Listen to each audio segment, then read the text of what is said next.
Hey, it's your host Sauce from the Viral Kingdom, and in today's tutorial, I'm going to be showing you guys how to make an entire NFT collection for free with absolutely no coding knowledge. This did take me a bit to understand just because I had to go through a bunch of forums. However, it's very easy to do, so if you guys could go down and leave a like on this video, it would mean a ton. Also, subscribe to the channel to keep up to date with all the latest and greatest online trends. We are trying to hit 100,000 subscribers. That is the end goal, so if we could hit that, that would be huge. Okay, so let's get right into this video. So before doing absolutely anything, what you want to do is actually go to a site called rarity.tools. Some of you may have already heard of it, and just go through the collections that are the most popular. So obviously you've definitely heard of CryptoPunks before. They look like these dudes right here, and you've probably seen the Bored Ape Yacht Club as well. These are the two biggest NFT collections on the market right now. Additionally, there is just so many more, like Cool Cats, Pudgy Penguins, World of Woman. There's just so many different examples, and the reason I want you guys to go through is to understand how the art style or the collection style works.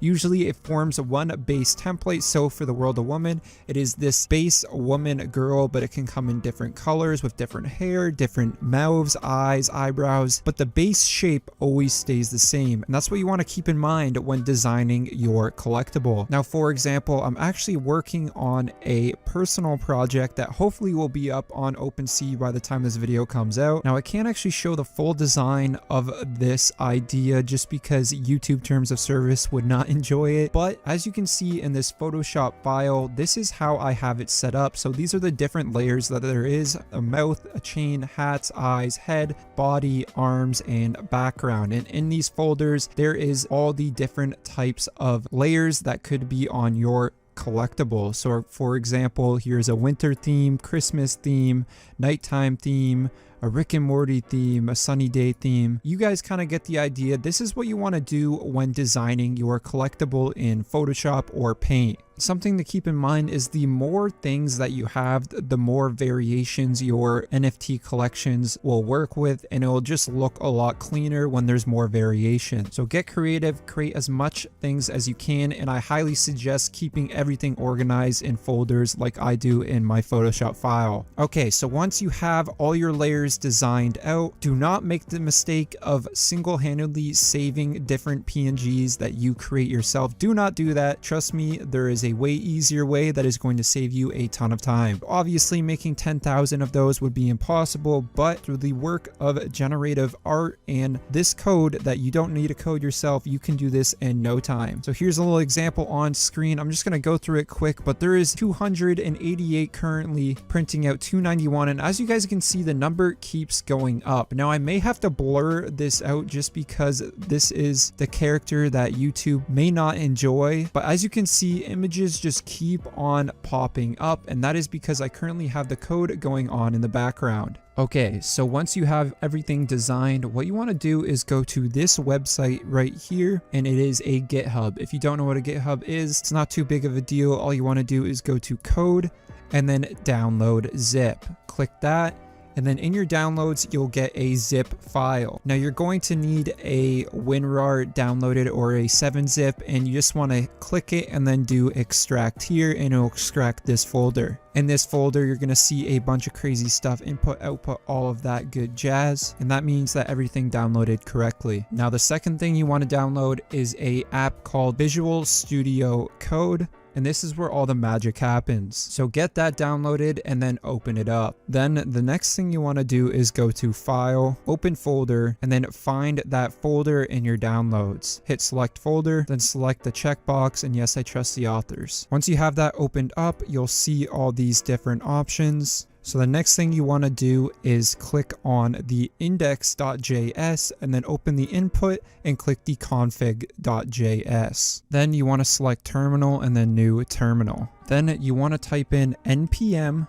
install and hit enter. And once you're done that, it's going to take around 30 to 60 seconds to install. And if everything worked out, you'll get this folder right here called node modules. The next thing that you need to install is npm install truffle-p P, and you want to do the exact same thing and hit enter. All right, and now to test everything out, to make sure you set everything out properly, what you want to do is type in node index.js and hit enter. Then you want to check your output folder right here by clicking the arrow, and if you see these popping up, that means you set up everything correctly and you are ready to start changing the code around to work with your images. So what you want to do is go back to that folder and then go to input, and here is where all your layers are going to be. So obviously for your background, you want to add all your background layers in there, and then for the suit, that would probably be like your body, and then you can have all the extra stuff. Let's say you wanted a chain instead of a pin, well, you can fix that around. Additionally, let's say you only have 8 different layers, but this example has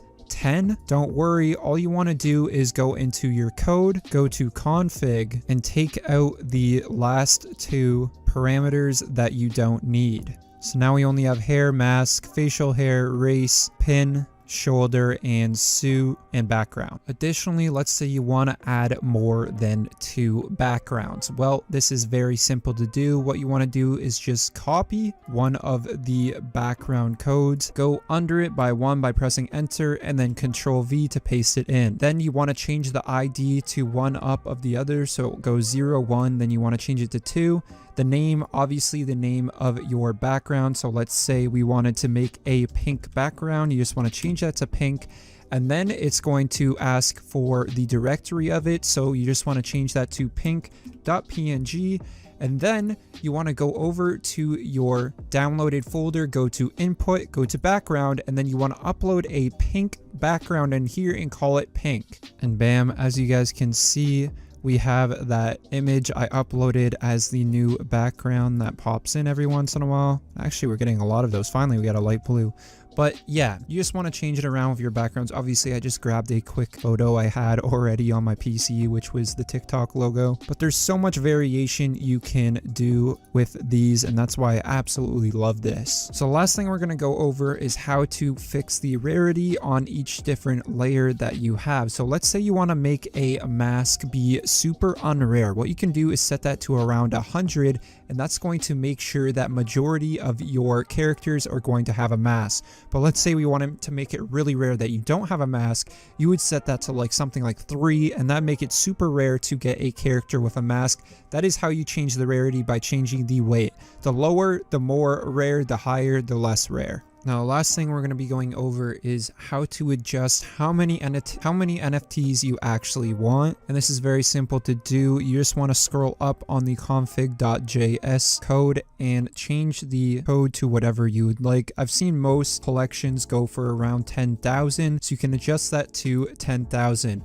However, I would recommend setting this to something a lot lower, especially if you're just testing things out with how the layers look. Additionally, you can actually change the size of the NFT, and I highly recommend going with a 3000 by 3000 pixel size for your NFT. This seems to be the going size online, at least with what I've seen. Now keep in mind, it is going to take up a decent amount of storage on your PC, just because you are literally generating 10,000 different images that are 3000 by 3000. However, at the end of the day, it is very worth it. So guys, that's going to conclude today's video on how to auto-generate 10,000 plus NFTs for your NFT collection. I hope this video was very thorough and very easy to explain for someone that is not so used to using PCs. If you enjoyed this video, smack that like button and subscribe to the channel. It means a ton as we're trying to hit 100,000 subscribers. Also, buy into my NFT collection. Hopefully it'll be out by the time this video comes out. If it is, I'll have it linked down in the description, along with all the other things that you needed to download for this tutorial. Alrighty, that's it for me. See you guys later.